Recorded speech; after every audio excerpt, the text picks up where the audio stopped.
Miss फालिया is saying bio बहुत अच्छी जा रही है। गुड बेटा।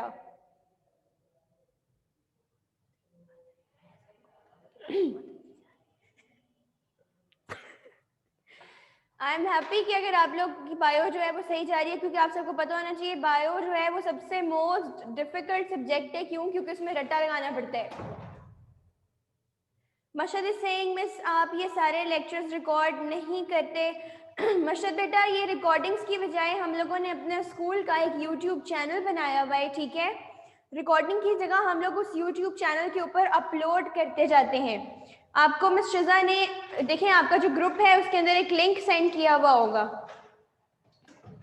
वो लिंक जो है वो हमारे YouTube चैनल का है। काइंडली सारे बच्चे एक दफ़ा अपना अपना व्हाट्सएप ग्रुप देखें, उसमें YouTube चैनल का लिंक दिया गया है, ठीक है। उसको वहाँ पे जाएं, उसको सब्सक्राइब करें और डे बाय डे आपको रोज़ के लेक्चर्स मिलते जाएंगे। जी माशाअल्लाह बेटा, उस पर सारे नहीं होते इसलिए क्योंकि अभी ये जो हमने बनाया है अपना YouTube चैनल, इसको 1 या 2 डेज हुए हैं बस बने हुए। तो आहिस्ता आहिस्ता से सारे अपलोड हो जाएंगे। पिछले ऑलमोस्ट 2 दिसंबर से तो सारे के सारे अपलोडेड हैं। जो 1-2 नहीं है वो भी हो जाएंगे और इंशाल्लाह आज से जो है वो प्रॉपरली सारे के सारे अपलोड हुआ करेंगे। ओके। काइंडली सारे स्टूडेंट्स अपना अपना व्हाट्सएप ग्रुप देखें और वहाँ पर जो मैंने लिंक सेंड किया है या मिस शिजा ने लिंक सेंड किया है उसको जो है वो सब्सक्राइब कर लें। वो हमारे स्कूल का यूट्यूब चैनल है। जिस बच्चे को जहाँ से भी कोई लेक्चर चाहिए वो रिकॉर्डेड फॉर्म की बजाय क्या करेगा, वहाँ से लेक्चर जो है वो अपना व्यू कर लेगा। Okay class, now I am going to start our lecture. आज हम लोगों ने करनी है रिविजन। रिविजन के साथ साथ हमने करने हैं क्या, एमसीक्यूज। Chapter number is 6। हम लोग एंजाइम्स कर रहे हैं। नोट्स का पेज नंबर है 101 से लेकर नंबर 103 तक, जिसमें हम करेंगे एमसीक्यूज एंड एमसीक्यूज के बाद हम करेंगे रिविजन। सेकेंड थिंग ये है कि जब एमसीक्यूज बच्चे कर रहे होते हैं उनकी ऑटोमेटिकली साथ साथ रिविजन भी होती चली जाती है। 10 स्टूडेंट्स अभी मेरे पास हो चुका है। I am waiting for all of you कि जल्दी से ज़रा जमा हो जाए बच्चे।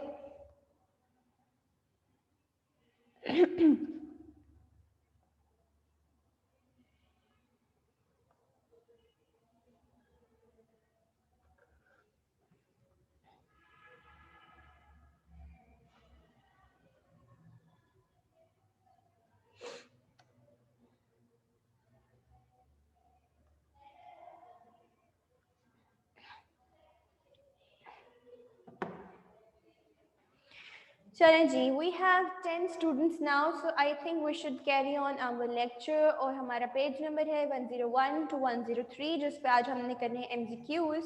और एमसीक्यूज के साथ मैंने लिखा हुआ है रिविजन। इट मीन्स कि जब हम लोग एमसीक्यूज करेंगे तो हमारी रिविजन भी होती जाएगी साथ साथ। ओके चलें एमसीक्यूज की तरफ आते हैं। क्लास में आपको यहाँ पे एमसीक्यूज मार्क करवाने लगी हूँ। एक दफ़ा ज़रा जल्दी से सारे बच्चे जो हैं वो अपने एमसीक्यूज मार्क कर लें, ताकि क्या हो कि आप लोगों को पता हो कि स्मार्ट सिलेबस में कौन से एमसीक्यूज हमने करने हैं एंड कौन से एमसीक्यूज हमने नहीं करने। ओके मार्किंग कर लें, ज़रा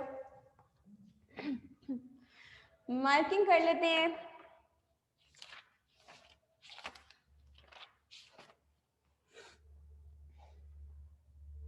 नंबर 1, पहले सारे मार्किंग कर लें, फिर इसको एक दफ़ा से गो थ्रू करेंगे इन सारे एमसीक्यूज को, ठीक है। नंबर 1 करना है, then you have to do number 2, number 3, number 4,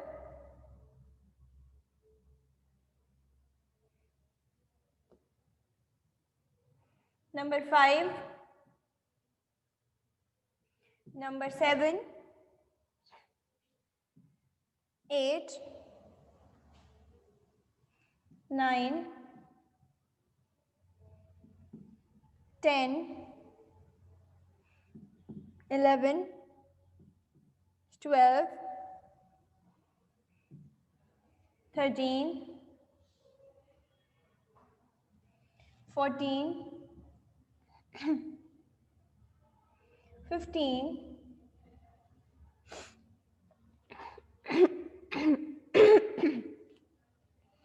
17,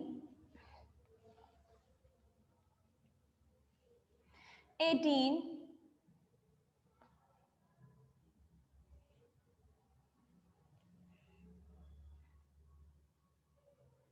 20,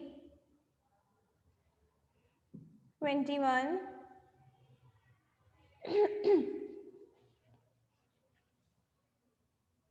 22nd, number 24,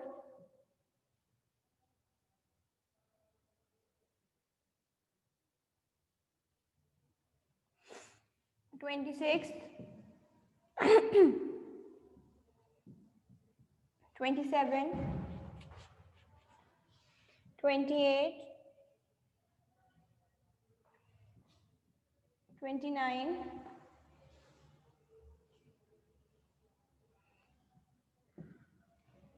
30,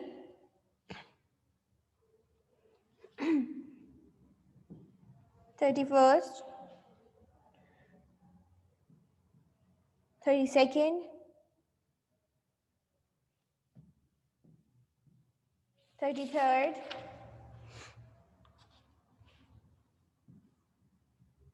35th,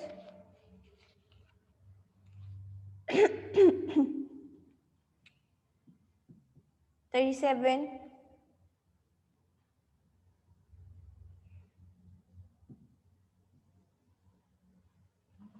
38,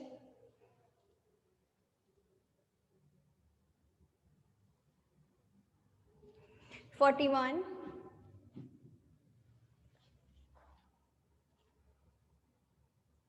42,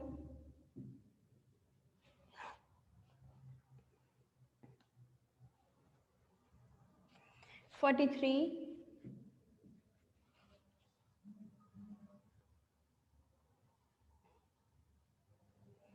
46,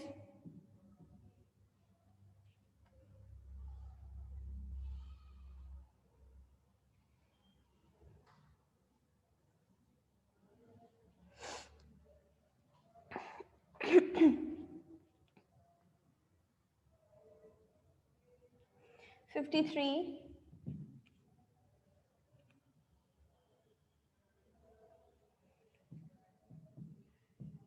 54,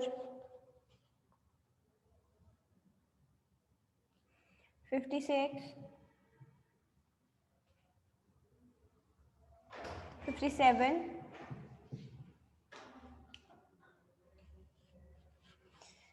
57 ये हमारे GMC की वजह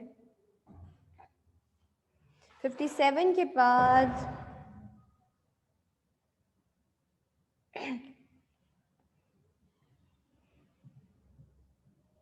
61,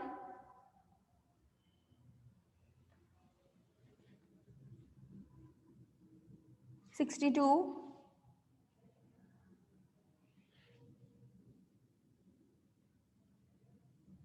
63,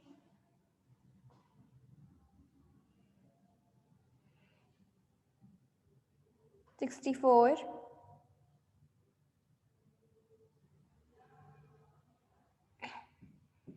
65,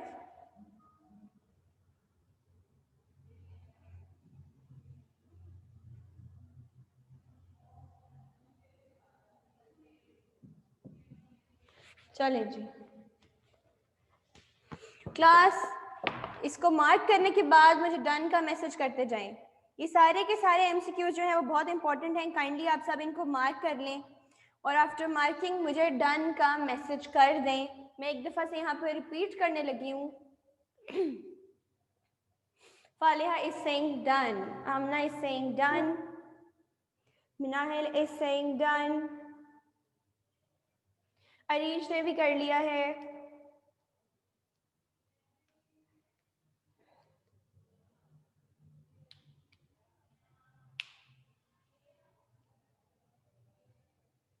क्लास में एक दफ़ा रिपीट कर देती हूँ। मशद ने भी कर लिया है। नंबर 1, 2, 3, 4, 5, 7, 8, 9, 10, 11, 12, 13, 14, 15, 17, 18, 20, 21, 22, 24, 25, 26, 28, 27, 29, 30, 31st, 32, 33, 35, 37, 38, 41, 42, 43, 46, 53, 54, 56, 57, 61, 62, 63, 64, 65, 68 and 70 और क्लास इसमें जो मेजॉरिटी ऑफ द एमसीक्यूज है वो क्या हुई हुई है, रिपीट हुई हुई है। इट मींस कि एक एक एमसीक्यूज जो है बस वर्डिंग्स चेंज करके कोई 5-5, 6-6 दफ़ा पूछा गया, इसीलिए 70 तक इनकी नंबरिंग पहुंची है। ओके, और सेकंड थिंग ये है कि जिस बच्चे ने short question and long question याद कर लिए हैं उसके लिए तो ये बिल्कुल 5 मिनट का काम है इन सारे एमसीक्यूज को करना, ठीक है। अब आप मुझे जल्दी से बता दें इस पूरे चैप्टर के अंदर से आपका कुछ भी कॉन्सेप्ट अगर क्लियर नहीं हुआ तो आज हम लोग इसकी रिवीजन करें। मैं आपको स्पेशली एक टाइम दे रही हूँ जिसके अंदर आप मुझसे क्वेश्चनिंग कर सकते हैं। जल्दी से मुझसे कोई ऐसा टॉपिक, कोई ऐसा कॉन्सेप्ट जो आपको क्लियर नहीं हुआ है, मुझसे वो एक दफ़ा अपना कॉन्सेप्ट दोबारा से क्लियर करवा लें। ओके, क्योंकि अब कल से इंशाल्लाह हम लोग अपने नेक्स्ट चैप्टर नंबर 7 की तरफ मूव कर जाएंगे।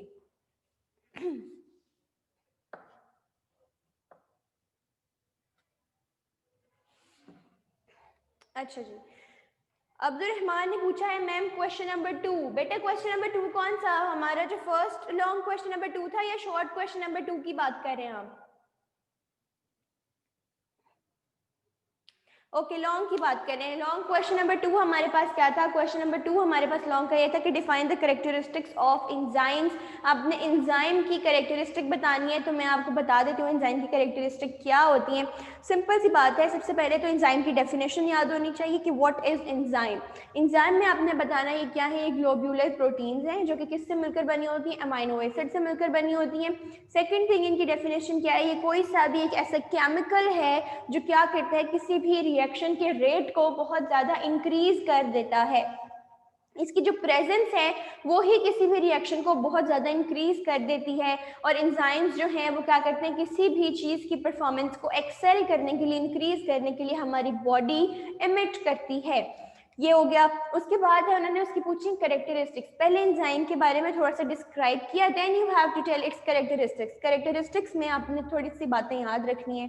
पहली बात तो ये है क्लास कि हमारी बॉडी के अंदर जितने भी सारे प्रोसेसेस हो रहे होते हैं, वो सारे प्रोसेसेस, वो डाइजेशन है, वो रेस्पिरेशन है, वो इंजेशन है, वो हमारा डाइजेशन का प्रोसेस है, whatever it is, protein synthesis है, जो भी सारे के सारे रिएक्शंस हैं वो एज अ होल मिलकर एक कंबाइंड मेटाबॉलिज्म बनाते हैं। ठीक हो गया, मेटाबॉलिज्म पता चल गया सबको कि हमारी बॉडी के अंदर जितने भी रिएक्शंस हैं वो एज अ होल क्या है, वो एज अ होल जो है वो मेटाबॉलिज्म कहलाते हैं। मेटाबॉलिज्म के अंदर दो चीजें थी, एनाबॉलिज्म एंड कैटाबॉलिज्म। कैटाबॉलिज्म में डिस्ट्रक्टिव अप्रोच होती है, डिस्ट्रक्शन होती है। इट मीन्स कि एक बहुत बड़ा मॉलिक्यूल छोटे छोटे मॉलिक्यूल्स के अंदर क्या हो जाता है, डिवाइड हो जाता है। जबकि उसका बिल्कुल ऑपोजिट एनाबॉलिज्म, उसके अंदर क्या है, कंस्ट्रक्टिव अप्रोच है। कोई चीज कंस्ट्रक्ट हो रही है, बर्तरी की तरफ जा रही है। इट मीन्स कि बहुत छोटे छोटे मॉलिक्यूल्स मिलकर एक बहुत बड़ा एक मॉलिक्यूल बना देते हैं। इन दोनों फेजेस में, चाहे वो कैटाबॉलिज्म हो चाहे वो एनाबॉलिज्म हो, एंजाइम्स क्या करते हैं, उस रिएक्शन के रेट को, वो जो एक्टिविटी हो रही होती है उसको बहुत ज्यादा तेज कर देते हैं। तो एंजाइम की एक तो ये कैरेक्टरिस्टिक हो गई कि ये रेट ऑफ रिएक्शन को बहुत ज्यादा इंक्रीज कर देते हैं। दूसरी कैरेक्टरिस्टिक्स क्लास इनकी ये है कि क्योंकि ये सिर्फ इनकी प्रेजेंस होती है, किसी भी जगह पे इनकी प्रेजेंस जो है वो रेट ऑफ रिएक्शन को बढ़ाती है, ना कि इनकी participation. They do not participate at all, वो पार्टिसिपेट नहीं करते। उनकी जो प्रेजेंस है सिर्फ वो ही इनफ होती है किसी भी रिएक्शन के रेट को क्या करने के लिए, इंक्रीज करने के लिए। ठीक है जी, तो आपने एक बात याद रखनी है, कैरेक्टरिस्टिक हमें ये भी पता चल गई कि the amount or the concentration of enzymes remains same as the amount or concentration of enzymes at the end of the rate. अब क्योंकि enzymes ने participate तो किया ही नहीं है, तो उनकी presence है खाली, तो presence में क्या होता है कि किसी की भी जो है वो amount loss नहीं हो रही होती, use नहीं हो रहा होता, तो क्योंकि enzymes जो है वो participate नहीं करते, तो reaction से पहले जो amount थी enzymes की और रिएक्शन के बाद जो अमाउंट है एंजाइम्स की वो सेम रहेगी, कोई फर्क नहीं आएगा। थर्ड कैरेक्टरिस्टिक क्या है क्लास? थर्ड कैरेक्टरिस्टिक उसकी एंजाइम की ये है कि एंजाइम्स जो हैं वो क्या करते हैं, कोई भी रिएक्शन शुरू नहीं करवाते। एक ऑलरेडी ऑन गोइंग एंजाइम के अंदर बस ये रेट को थोड़ा सा पुश करते हैं और वो रेट क्या हो जाता है, इंक्रीज हो जाता है। इट मीन्स सेम वही बात है कि दो दोस्तों के अंदर लड़ाई हो रही है, ऑलरेडी लड़ाई हो रही है और एक थर्ड पार्टी आई है और उसकी प्रेजेंस से वो पहले से जो लड़ाई चल रही थी वो और ज्यादा बढ़ गई है। तो यही सेम बात है कि एक एंजाइम जो है वो किसी रिएक्शन को स्टार्ट नहीं करवाता कभी भी। एक ऑलरेडी स्टार्टेड रिएक्शन के रेट को तेज करना क्या है एंजाइम का, ये इतना सा काम है बस। एक ये हमारे पास क्लास हो गया। दूसरा ये है कि एंजाइम्स हमारे पास प्रोटीन्स होती हैं। फिर एक्टिव साइट के बारे में पता होना चाहिए। एक्टिव साइट क्या है? एंजाइम की वो वाली साइट, वो पोर्शन उसका जिसने सबस्ट्रेट के साथ जाके इंटरैक्ट करना होता है, वो पर्टिकुलर पोर्शन क्या कहलाता है? एंजाइम की एक्टिव साइट कहलाती है। वो साइट जो एक्टिव होती है, जो एक्टिविटी कर रही होती है, that is called as activity site. For example ये अगर लॉक है और ये हमारी की है, तो की का एक पर्टिकुलर पोर्शन जो है वो लॉक के अंदर इंसर्ट होता है। तो वो पोर्शन जिसमें लॉक के अंदर इंसर्ट होकर अपनी प्रॉपर वर्किंग करनी है, that portion of the key is called as active site. अच्छा जी,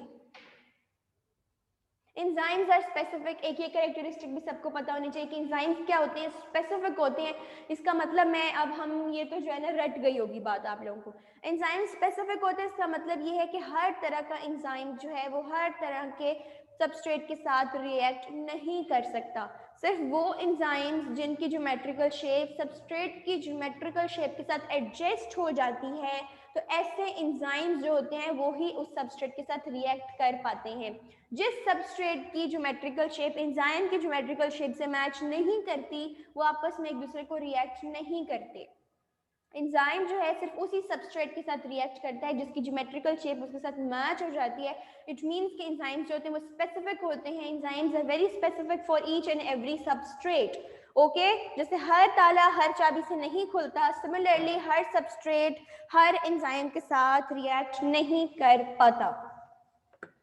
क्लास क्वेश्चन नंबर 3 भी हम कर चुके हैं। नंबर 2 हो गया है। Abdul Rahman, I hope so कि आपका क्वेश्चन नंबर 2 क्लियर हो गया है। मुझे जरा जल्दी से बताएं कि आपका क्वेश्चन नंबर 2 अब क्लियर है। ओके बेटा, ओके। क्लास और किसी ने कोई क्वेश्चन मुझसे पूछना, मुझे जरा जल्दी से बता दें। आई am waiting for your yes, ताकि फिर हम आगे जो है अपना लेक्चर एंडिंग की तरफ जाएं और कल से इंशाल्लाह हम लोग शुरू करेंगे चैप्टर नंबर 7।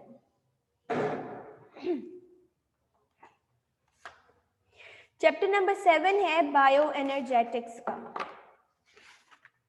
कल मैं आके आपको इसमें से मार्किंग कराऊंगी एंड मार्किंग करने के बाद हम लोग मूव करेंगे उसके शॉर्ट क्वेश्चंस की तरफ और फिर हम उसी तरह से अपना काम जो है वो आगे करते जाएंगे। ठीक है, ये भी इतना ज्यादा लेंथी चैप्टर नहीं है क्लास। चैप्टर नंबर 6 एक तो इंटरेस्टिंग था और दूसरा ये बहुत ज्यादा इंपॉर्टेंट भी था। क्यों इंपॉर्टेंट था? क्योंकि बोर्ड पॉइंट ऑफ व्यू से इट्स वेरी इंपॉर्टेंट। इसमें से लॉन्ग क्वेश्चन आता है और मोस्ट प्रोबेबली जो लॉन्ग क्वेश्चन आता है वो या तो कैरेक्टरिस्टिक से या फिर मैकेनिज्म जो लॉक इन की मॉडल और इंड्यूस्ड फिट था उसमें से। ठीक हो गया? चलें, अब हम लोग कल चैप्टर नंबर अपना शुरू करेंगे 7 और चैप्टर नंबर 7 जो है हमारा वो भी हमारा चैप्टर नंबर 6 की तरह का ही एक चैप्टर है। ठीक है, चैप्टर नंबर 6 की तरह का ही चैप्टर है और वो भी इतना ज्यादा लेंथी नहीं है। सेम यही स्ट्रेटेजी और सेम यही पैटर्न होगा हमारा उसमें भी। पहले हम लोग रीडिंग करेंगे, कॉन्सेप्ट समझेंगे, फिर बाद में लर्निंग की तरफ आएंगे। क्योंकि लर्निंग जो है ना वो तभी पॉसिबल होती है जब कॉन्सेप्ट हो। कॉन्सेप्ट के बगैर रीडिंग जो है वो सिर्फ रट्टा है क्लास, और रट्टा हमेशा भूल जाता है। ठीक है,